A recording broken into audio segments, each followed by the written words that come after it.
Bonjour Zineb, comment ça va? Hello Aïcha, ça va super et toi? Ça va très bien. Merci d'avoir accepté l'invitation au podcast. Avec plaisir. Je suis ravie d'être là aujourd'hui. On va commencer par le commencement Zineb. Est-ce que tu peux nous dire quel âge tu as? Où est-ce que tu as grandi et où est-ce que tu vis aujourd'hui? Alors j'ai 30 ans, je viens tout juste de fêter 30 ans il y a quelques mois. J'ai grandi à Rabat et je revis aujourd'hui à Rabat après du coup 12 ans à l'étranger. Est-ce que tu te souviens le métier que tu rêvais de faire quand tu étais enfant? Oui, alors quand j'étais enfant, je voulais être réalisatrice ou productrice de films. Et d'ailleurs c'est un petit rêve que je garde encore. Waouh! Qu'est-ce qui te faisait rêver déjà à l'époque à ce sujet? Alors, je crois que j'ai grandi avec des films. C'était un peu une routine avec mon papa. Donc, chaque dimanche, on regardait des films. J'ai pas mal grandi à regarder des films de grands producteurs et de grands réalisateurs. Et ce que j'aimais beaucoup, c'était le côté montage qui, euh, qui en fait, mettait en avant un scénario de manière assez, je dirais, créative. Et, et en fait, comment une simple histoire peut être aménagée de mille et une façons. Mhm. En tout cas, j'aime le fait que tu ne n'aies pas mis totalement de côté ce rêve, d'enfant. Est-ce que tu te souviens aussi, à cette époque, peut-être enfant ou adolescente, quelle idée tu te faisais de la réussite, professionnelle? Oui, oui, alors, à l'époque, pour moi, la réussite professionnelle, elle n'était que académique. Enfin, il y avait aucune place à la créativité. Mmh. Et d'ailleurs, c'est marrant parce que c'est un peu le parcours que j'ai eu par la suite, qui est totalement, à l'opposé de ce que je fais aujourd'hui. Ouais, parce que du coup, tu vas nous raconter ça, mais tu commencé tes études par faire une prépa et ensuite une école de commerce. Heu, Raconte-nous comment se sont faits tes choix d'orientation à l'époque? Alors mes choix d'orientation étaient très simples. Je savais pas disons qu'à 18 ans, je ne savais pas exactement ce que je voulais faire. Je savais juste que je voulais, entre guillemets, «réussir académiquement». Là, à l'époque, la voie, entre guillemets, «royale» était la classe préparatoire, donc j'ai fait une classe préparatoire. C'était aussi une voie assez généraliste, donc c'est un peu pour ça que j'ai fait une classe préparatoire et puis j'ai intégré une école de commerce. Il n'empêche que j'ai beaucoup, beaucoup aimé ma classe préparatoire alors même que c'était des heures et des heures de travail, que c'était une vie qui était assez centrée du coup sur les études. Mais j'ai beaucoup aimé cette année-là parce que, c'est du coup ces années-là parce que c'est des années où on est euh, on est vraiment comblé par ce qu'on apprend à l'école. Et donc à la suite de cette classe préparatoire, j'ai fait une école de commerce. Et puis à la suite de cette école de commerce, j'ai fait une voie assez classique qui est j'ai été en direction financière pendant 2 ans, du coup chez deux grands groupes, donc LVMH et Sanofi. Et par la suite, j'ai fait du conseil. Et donc tu es, embauchée en conseil en te disant quoi? C'est encore une fois, un peu la voie royale, académique, ou alors c'était vraiment le métier en soi qui t'attirait? Pour être honnête, à cette époque, c'était vraiment le métier qui m'attirait. Donc je pensais vraiment que j'étais faite pour ce type de métier, que c'est ce que j'allais faire un peu toute ma vie. Et j'avais des passions à côté, mais que je prenais pas vraiment au sérieux. C'était pas des passions qui allaient me faire vivre. Mmh. Donc j'ai vraiment choisi le métier de consultante parce que ça me plaisait, parce que ça m'apportait intellectuellement pas mal de choses, parce que ça me faisait grandir et bien entendu parce que c'était aussi hem, parce que c'était un métier qui était oui, qui était assez engageant. Et alors comment ça s'est passé pour toi, dans le monde du conseil? Alors ça s'est très, très bien passé au tout début, jusqu'à ce que je me réveille un beau matin, et où je me dis, en fait, je suis complètement déconnectée, de moi-même. Disons qu'en pratique, ça s'est pas fait un beau matin, mais il y a une période où, sur le papier, tout allait bien, donc c'était un super métier, j'apprenais, j'avais une super équipe, mais je sentais un vide, constant, un manque d'intérêt, au quotidien, la boule au ventre le matin en se levant et ouais, vraiment aucune envie de continuer dans ça. Mais jusque-là, c'était un métier qui m'apprenait pas mal de choses, qui payait très bien, qui donnait accès à une certaine carrière. Donc jusque-là, on se pose pas la question de est-ce qu'on va changer ou pas. Ouais, ça coche, pas mal de cases quand même. C'est ça coche pas mal de cases et je pense qu'on est facilement, Heu, on se met facilement dans des moules et c'est assez difficile d'en sortir. Donc, quand on rentre dans un certain moule, je pense qu'on arrive au stade où on se ment à soi-même, on se dit: «Non mais j'adore ce métier, il y a aucune raison que je quitte ce métier» et entre guillemets les mots, MAUX qui faisaient que, je me disais: «C'est peut-être pas le bon métier» et c'était des mots physiques. Donc, c'était vraiment je me sentais pas bien du tout, et je me disais: «Oui, est-ce que, enfin, c'est peut-être pas le bon métier». Et alors quand tu ressens ça, quand tu ressens ces maux, physiques et un peu ce malaise qui s'installe, qu'est-ce que tu te dis? Et notamment, qu'est-ce que tu te dis, sachant que tu as, beaucoup investi, j'imagine ta famille aussi, pour en arriver là? Donc tu as quand même bossé, tu as fait prépa, blablabla, tu as voilà, tu construit entre guillemets «ta carrière». Qu'est-ce que tu te dis par rapport à ça, à ce moment-là? Alors dans un premier temps, je me dis pas grand-chose parce que, j'avais des objectifs parallèles, notamment, la naturalisation en tant que Marocaine, qui allait vivre à l'étranger. Donc j'avais un autre projet et puis, lorsque j'ai atteint ce premier objectif, j'avais un autre projet qui était mon blog de cuisine. Donc j'ai toujours été passionnée de cuisine depuis toute jeune, et en septembre 2022, j'ai décidé de lancer un blog de cuisine où je partageais vraiment ma passion pour la cuisine, mes restaurants coup de cœur. Donc j'étais un peu une foodie qui découvrait, pas mal de restaurants et entre guillemets, ce projet, j'ai investi un peu toute mon énergie dans ce projet. Et c'était un projet purement de plaisir.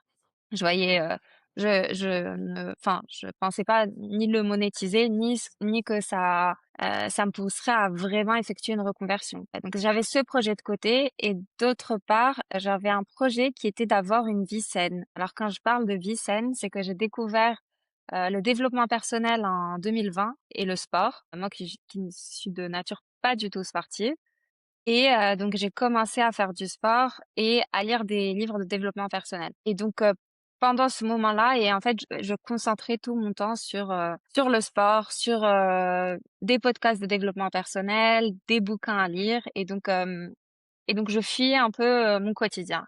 Tu voyais pas forcément de porte de sortie concrète, mais tu avais, j'entends, C'est ça, des bouffées d'oxygène, ailleurs. exactement. C'est vraiment des bouffées d'oxygène. C'est ce qui me permettait de survivre. Et je suis curieuse, à ce moment-là où, tu sens que clairement tu t'éclates pas, professionnellement, voire le contraire, est-ce que, tu en parles aussi à ton entourage?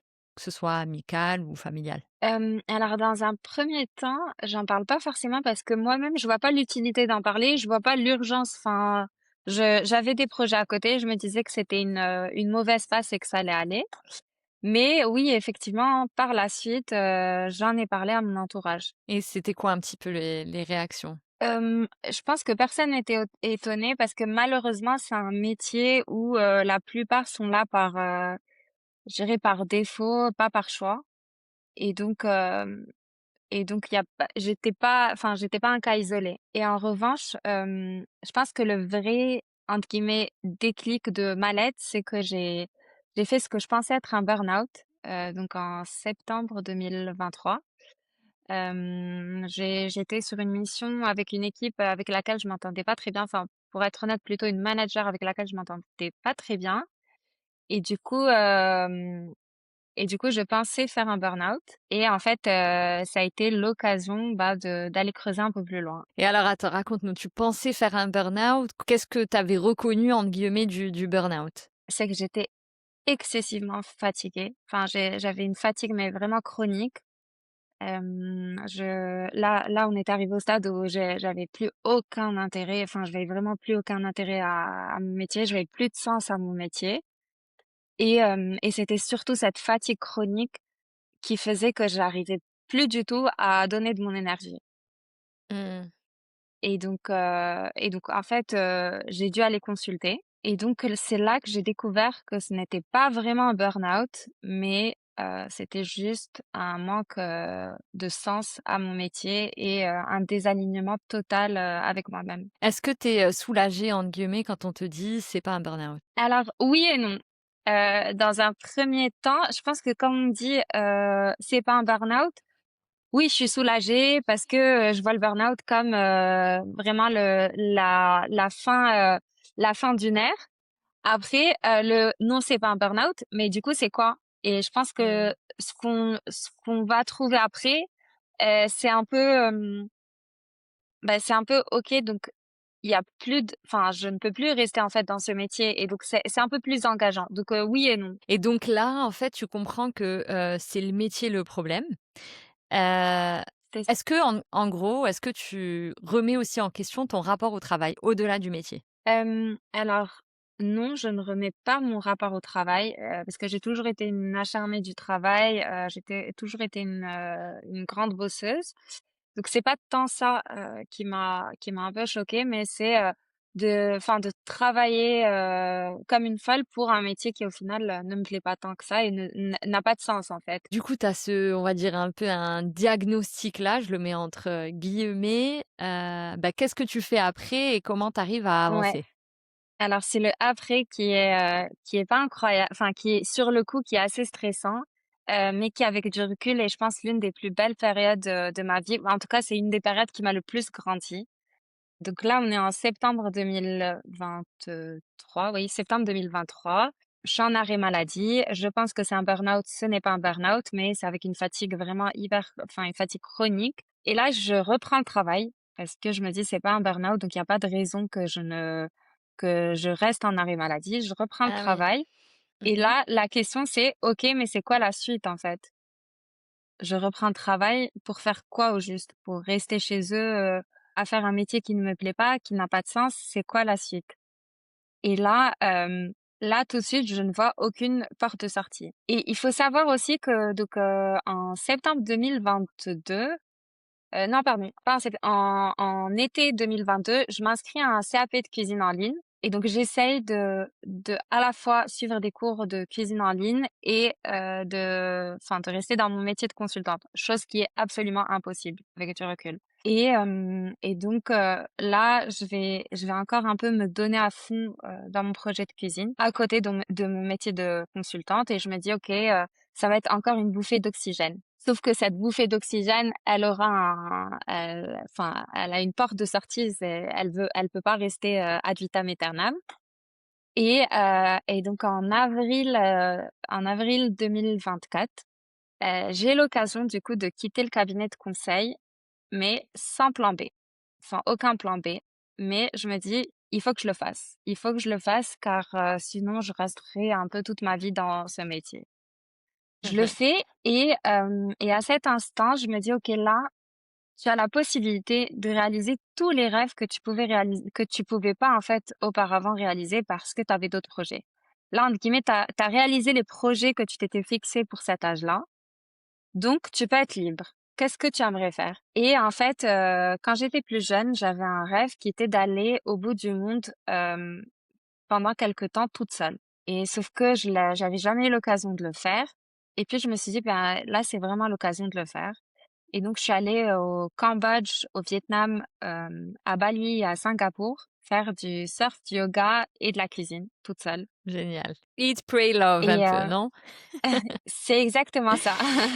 Et alors attends Zineb, dis-nous, pourquoi est-ce que c'était important, même déjà plus jeune, cette idée de voyager, seule à l'autre bout du monde? Moi, je trouve que voyager seul, c'est un peu se reconnecter à soi-même. Personnellement, j'adore voyager, heu et et donc je voyage dès que j'en ai l'occasion, j'adore découvrir et seule parce que je trouve que c'est vraiment un moment pour se reconnecter à soi-même au bout du monde et c'est aussi l'occasion de découvrir seul ce qu'on a envie de découvrir.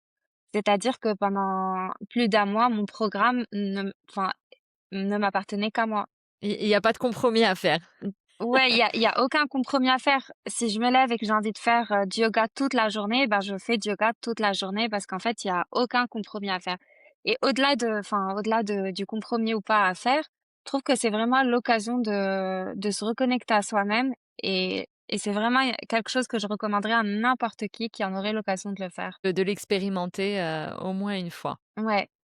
Aussi ça permet aussi de surmonter, en fait, ses peurs, de se dire: «Est-ce que je suis vraiment capable d'aller au bout du monde toute seule, pendant un certain temps?» Est-ce que ça te faisait peur quand même de l'idée de voyager, seule en Asie? Ah oui, bien sûr que ça me faisait peur. Je savais pas si j'en étais vraiment capable. C'était un petit rêve, mais je savais pas si j'allais le réaliser un jour ou l'autre. Est-ce que, tu as eu des, «réalisations» entre guillemets du coup pendant ce voyage? Alors je pense que la plus grosse réalisation, c'est d'élargir sa zone de confort et quand je parle d'élargir sa zone de confort, c'est que, je me dis: «On ne sait jamais de quoi on est capable jusqu'au jour où on l'a effectué» et si vous voulez, la zone de confort, c'est un peu, enfin, pour moi, c'est comme un petit cercle et plus on fait des expériences plus on expérimente, des choses qui sortent de cette zone de confort, plus elle s'élargit Mmh. et donc plus j'élargis ma zone de confort, plus je me dis: «Bah, en fait, je suis capable de faire ci, je suis capable de faire ça». À ce moment-là,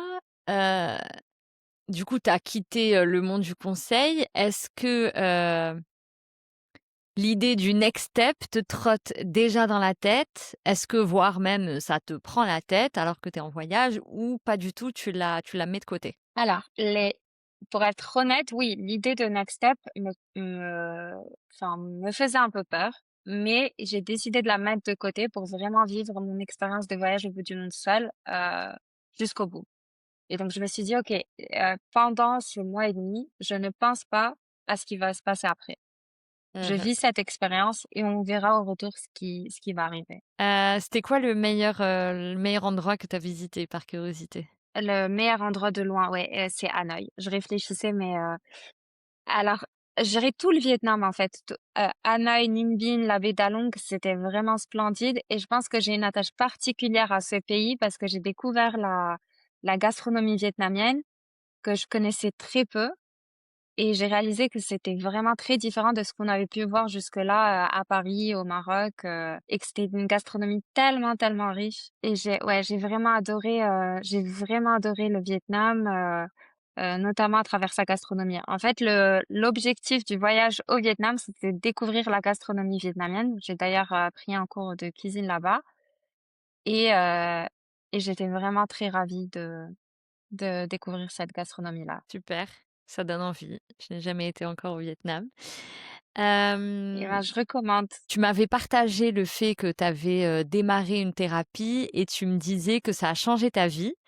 Est-ce que tu peux nous en parler, Zineb? Oui, bien sûr. Oui, je peux doublement en parler, dans le sens où vraiment j'aimerais sensibiliser les gens à l'importance de la thérapie et à comment ça peut sauver une vie. Parce que pour ma part, ça m'a vraiment sauvé la vie. Concrètement, lorsque je pensais avoir un burn-out, j'ai dû aller voir un psychiatre du coup, pour me «diagnostiquer» entre guillemets ce burn-out, sauf que ce psychiatre, au lieu de me diagnostiquer un burn-out, m'a diagnostiqué une dépression sévère, ce qui est super chouette quand on est fatigué et qu'on est fragile émotionnellement.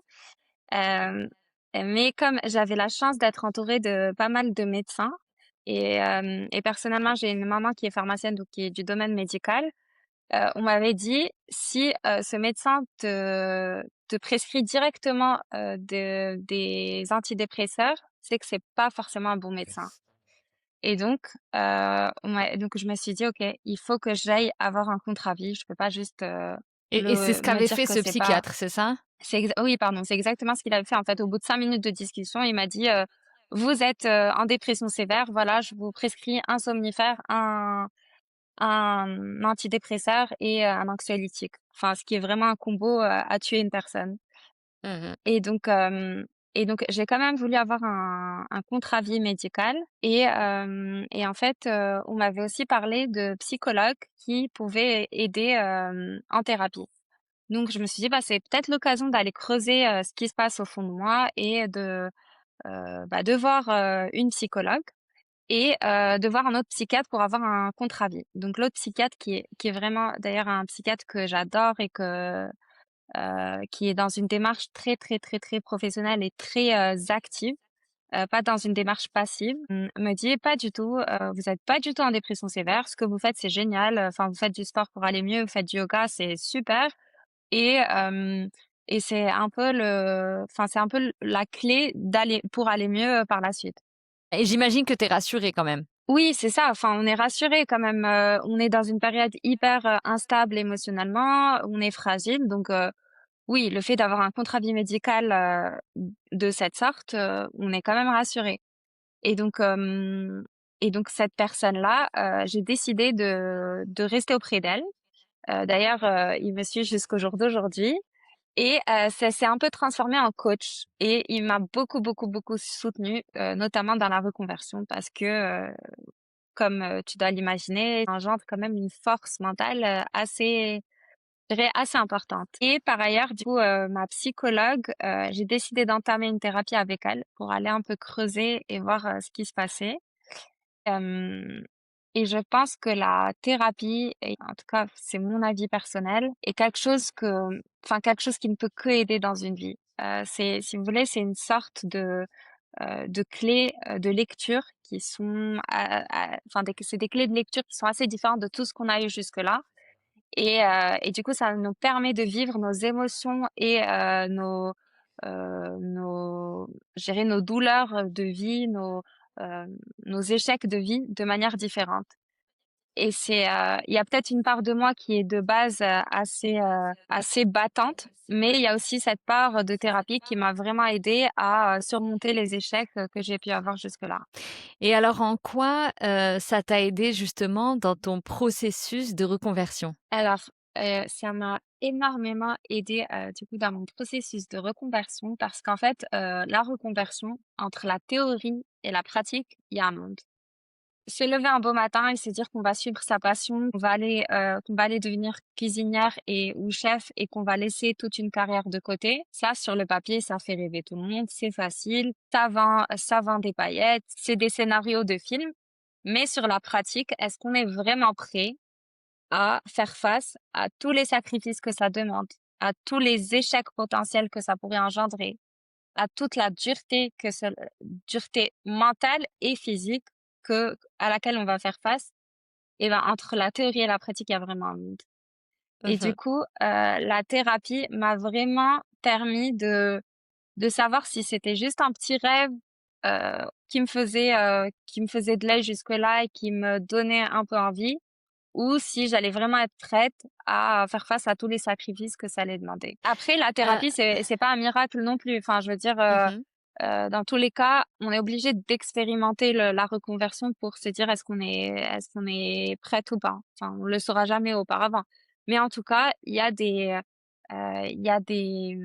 je dirais des garde-fous que la thérapie permet d'avoir avant d'entamer une reconversion. Ouais, et c'est un peu aussi peut-être un espace, parce que moi je trouve un peu ce qui a été, difficile ayant vécu, moi-même une reconversion, c'est que, tu sors d'un système un peu de validation où on te dit: «Ah bah là C'est c'est ça, bien, ouais. là tu sur la bonne route», tu vois? Il y a pas vraiment de truc tracé en fait. Tu as pour le coup, full Ouais. liberté, mais aussi C'est du coup, tu flippes un peu. Tu te dis: «Mais c'est quoi la bonne prochaine étape en fait?» C'est exactement ça et c'est vraiment le côté où on tâtonne, où on se dit enfin, on passe d'indicateurs assez fixes à des indices qu'on ressent pas trop, qui sont en fait notre intuition Mmh et mh. au-delà de ça, je pense que le côté aussi très difficile, c'est de passer, hem, c'est de repasser au stade de débutante. Qu'est-ce qui était difficile C pour toi, de ce En côté-là? cuisine, Non, de globalement, passer au stade le de rep ouais, de repasser au stade de débutante, c'est que, jusque-là, j'avais globalement été avec des personnes qui avaient eu un peu la même carrière que moi, enfin les mêmes même trajectoires de vie parcours. que moi. Mmh mh. C'est-à-dire la plupart avaient fait, ouais, c'est ça. La plupart avaient fait une classe préparatoire, une école de commerce et puis, j'arrive en école de cuisine où, c'est des personnes qui la plupart ont fait, un bac pro. Ou enfin vraiment des parcours complètement différents du mien et où des personnes qui sont plus jeunes que moi se retrouvent bien sûr beaucoup plus expérimentées que moi parce que c'est des personnes qui ont commencé à l'âge de 14 ans et de se dire: «Bah, en fait, c'est le jeu». Notamment, j'ai un exemple là qui me vient en tête. Je faisais des heures sup dans un restaurant pour apprendre Et en fait, mon chef avait 2 ou 3 ans de moins que moi et c'était quelqu'un qui avait commencé à cuisiner à 14 ans. Donc, je me disais: «Bah, oui, mais en fait, il est plus expérimenté que toi. Donc oui, c'est ton chef et quand il te dit: "Tu fais ça"» et ben, tu le fais, en fait. Ouais, ça apporte un peu d'humilité. Oui, beaucoup d'humilité. Enfin, je pense que la clé de la reconversion, tu me diras aussi, parce que tu es passé par là, c'est de se dire, OK, peut-être que j'avais une certaine expertise dans mon domaine passé, mais aujourd'hui, je suis une débutante et je ne connais rien et j'ai tout à Mmh. apprendre. Mmh. Moi, je pense que c'était moins le côté, par rapport aux autres, mais un truc, inconfortable, c'était plus, le sentiment d'incompétence, en fait. De me dire, Oui, bah, là, pour l'instant, je suis pas très en fait, je veux faire ce métier, mais au début, forcément, tu es pas très bon, en fait. Tu apprends, c'est normal, tu me diras. ouais. Oui, oui, Mais oui. je on n'est pas forcément habitué, notamment quand on a une tendance un peu, perfectionniste à, bah, être mauvais, tu vois? À être médiocre, quoi et à Mmh, accepter et c'est à ça. devoir quand même, faire le truc et coacher quand même, tu vois? Et de se dire: «Ah bah, en fait, on va progresser». Je pense qu'on n'a pas enfin, tu me diras si c'est le cas pour toi aussi, mais en tant que perfectionniste et des femmes qui se reconvertissent, on n'a pas cette notion de progression. On se dit: «OK, soit on est fait pour le métier, soit on n'est pas fait pour le métier». Alors tu nous as un peu, spoilé du coup, puisque, tu as en effet, postulé pour un CAP. Comment est-ce que tu en arrives C'est ça. déjà à cette, décision? Alors, non, jusque-là, je n'avais pas postulé à un CAP. J'avais entamé un CAP en ligne. Donc, il y a une OK. plateforme qui permet de se former en ligne et de passer en candidat libre, donc son CAP de cuisine. Sauf que en mars, du coup, mars de l'année où ça n'allait pas bien, j'étais allée à des portes ouvertes d'un parcours qui s'appelle, du coup, le CFA des chefs. Donc il y a un parcours qui a été lancé par 5 grands groupes hôteliers et de restauration, qui a pour but de former en fait, des futures personnes au métier, de l'hôtellerie et donc ça permet de former à un CAP de cuisine. Donc, Mmh. je suis allée un peu sans conviction, pour me changer, les idées et puis j'ai laissé mon CV et puis donc, comme je vous ai dit, j'ai quitté mon métier de consultante, je suis allée au bout du monde, je suis rentrée. Puis un beau matin, je reçois un coup de fil, pour une proposition, d'entretien pour un poste d'apprenti chef à l'école des arts culinaires Le Nôtre. C'est un poste qui vient d'être ouvert. On me dit: «Je pense que vous avez le profil pour, est-ce que ça vous intéresserait?» Bon, bah, jusque-là, je me dis, «Ouais, why not?» et donc je passe, les différents tours et puis on me dit: «Oui, voilà, donc on vous propose ce poste-là, je pense que ce poste vous irait». Et donc là, c'est concret. C'est qu'en fait, vous avez un choix en face de enfin, vous avez vraiment un choix à faire et vous avez, 2 options en face de vous. Soit vous prenez, cette porte qui est la porte de préparer un CAP de cuisine et vraiment de le faire à 1000, Mmh. soit de rester, dans votre trajectoire. Jusque-là enfin, donc à ce moment précis, je n'avais plus, mon job de consultante, mais Ouais, comme tu c'était dois le possible pour savoir, toi c'est très d'en facile retrouver, quoi? d'en retrouver un autre. Et Mmh. donc là, waouh! Là, je me dis: «OK, il y a mon rêve d'un côté et puis de l'autre côté, il y a le métier classique. Qu'est-ce que je fais?» Et donc c'est là où je dis que la thérapie a vachement aidé parce que ça permet de rationaliser quelque chose qui concrètement relève de l'irrationnel parce que c'est de l'intuition et du sensationnel, c'est de l'émotionnel. Et Mmh. donc là, je fais une balance décisionnelle et donc je sais pas si vous savez Est-ce peut-être que que je tu peux peux nous en expliquer ce que dire c'est une plus? balance Ouais, bien sûr. décisionnelle. Oui, bien sûr. Du coup, une balance décisionnelle, ça va être les pour et les contre face à une décision à prendre avec plusieurs critères et l'idée, c'est que chaque critère va avoir un coefficient. Donc, je ne sais pas si, par exemple, le salaire est important pour vous. Le salaire aura un coefficient qui est beaucoup plus important que, est-ce que ce métier me plaît? Mmh. Et vice versa. Et donc là, je fais une balance décisionnelle et bien entendu, complètement basé sur de l'intuition, parce que les coefficients, étaient basés sur mon intuition. Et ce qui est très marrant, c'est que, donc c'est mon psychiatre qui me demande de faire cette balance décisionnelle et qui me dit, «OK, on se voit donc, dans 2 semaines pour en parler et comme ça tu fais ton choix». Et sauf qu'entre temps, en fait, ce que j'avais pas réalisé, c'est qu'il fallait donner la réponse une semaine avant et mon Mmh mh. psychiatre était en vacances et sauf que mon psychiatre a le droit d'aller en vacances comme, n'importe quelle personne, donc je peux pas le déranger en pleines vacances et donc j'ai dû prendre ce choix toute seule et je me suis dit: «Bah, en Ah. fait, c'est la plus belle chose à faire» parce que Mmh mh. il y a personne pour nous, entre guillemets, il y a personne pour nous guider, pour nous challenger et c'est une décision qui est propre à nous et en fait, Mmh. c'était la plus belle année de ma vie. Enfin, avec du recul, je ne vois même pas, je ne conçois même pas, comment j'ai pu, en fait, hésiter face à une décision pareille.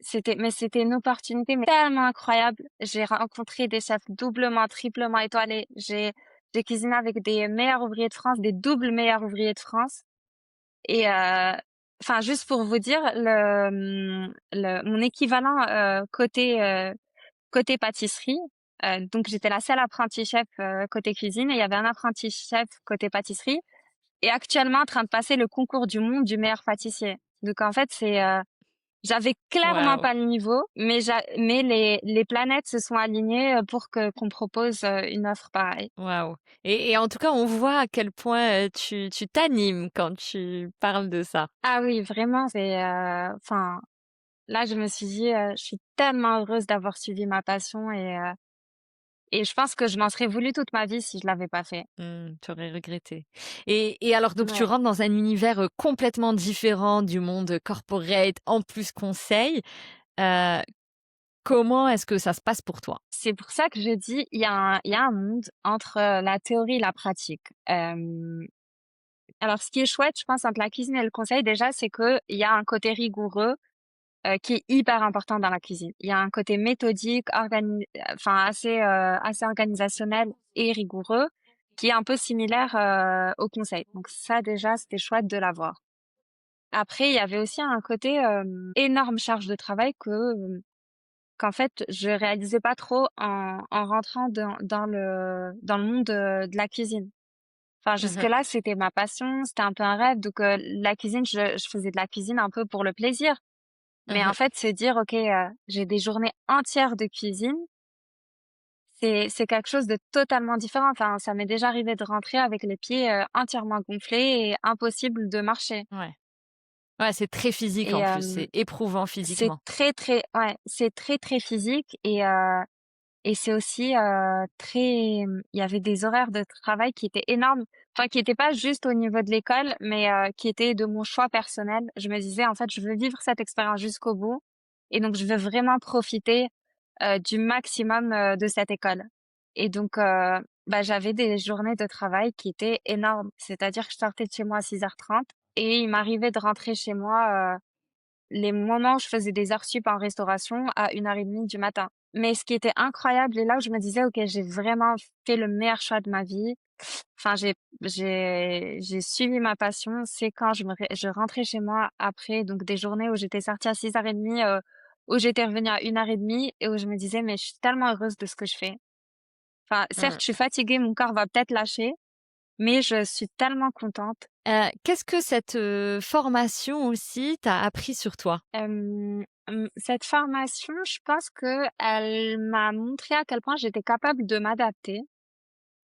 Jusque-là, enfin, je me disais que j'avais une grande capacité d'adaptation, mais de là à reprendre une formation, à l'aube de la trentaine, je trouvais que enfin, bien sûr, ce n'est qu'un avis, mais je me disais que, ouais, ça montrait qu'on était toujours capable de s'adapter.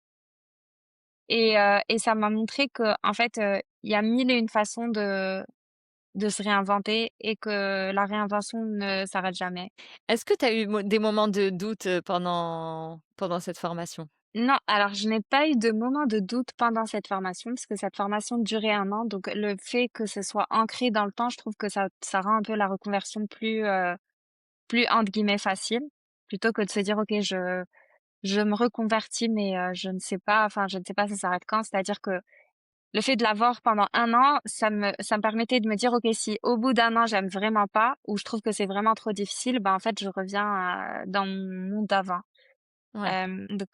Donc ça, c'était plutôt chouette, mais Du coup, la question, c'était qu'est-ce que j'ai trouvé de plus dur, c'est ça? Non, Ou est-ce que est-ce tu que as eu j'ai des doute doutes? Ouais. est-ce que j'ai eu des doutes? Non, pas enfin, pour être honnête, j'ai jamais eu de doute pendant 1 an. C'est bizarre parce que j'aurais jamais pensé ne pas avoir de doute, mais j'ai pas eu de doute et je pense que je suis aussi quelqu'un qui a un tempérament qui assume, en fait, ses choix. J'ai des doutes avant, j'ai plus de doutes après. C'est-à-dire que même quand enfin, une fois que j'ai fait un choix, même lorsque j'ai des doutes, bah, je me dis: «C'est le choix que j'ai effectué et maintenant il faut juste l'assumer». Donc l'été 2025, tu es diplômée du CAP.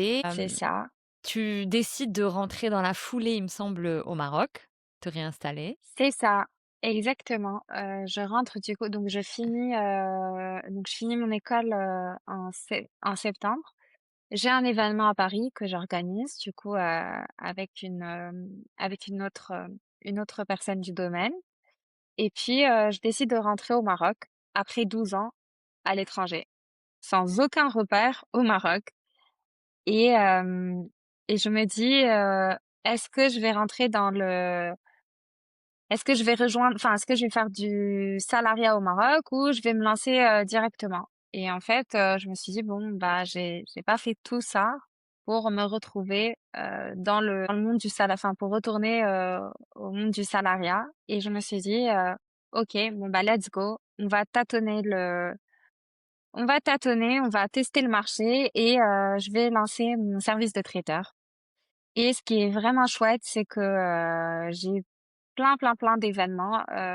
Je m'attendais pas du tout à avoir, autant de retours parce que concrètement, c'est un marché que je ne connais plus du tout, Ouais, et c'est bizarre à dire, mais c'est un pays que je ne connais que de manière, touristique, je veux dire, sur ces dernières années ouais. et donc c'est enfin, là aussi, je me suis un peu, jetée, disons sans parachute, mais c'est ouais, c'était vraiment génial et je suis très ravie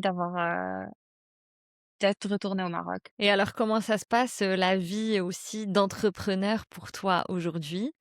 Bah, notamment qui avait été salarié, dans ta carrière d'avant? Ouais, alors, le côté entrepreneuriat, je pense que tous les entrepreneurs diront ça au tout début, c'est qu'en fait, on est sur tous les fronts.